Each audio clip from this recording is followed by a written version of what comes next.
Pleasure is only a false image of joy. It is beautiful, but it is just a reflection. You can notice this with your life. When you become very joyful, the need for pleasure will disappear or dissipate. Pleasure is a way of stimulating joy. Pleasure of eating, pleasure of drinking, other physical pleasures, mental and emotional pleasures, well, these pleasures are fine. But if you need to have pleasure, you need somebody or something. The moment this somebody or something is denied to you, it will bring enormous misery.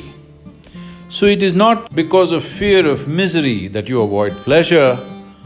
There is no need to avoid pleasure, it has its own beauty, it has its own rewards.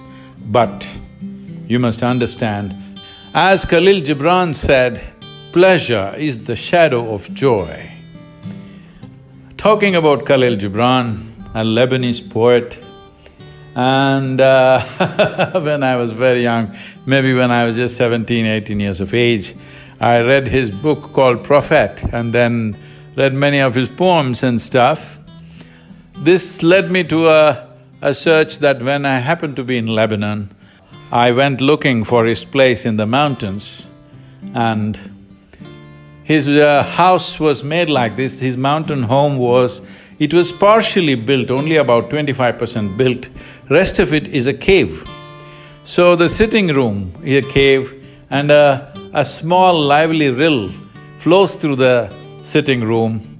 The sound of it and the whole place was so wonderful, and I spent nearly half a day or a little more than that there. And he also had a cave for his meditations.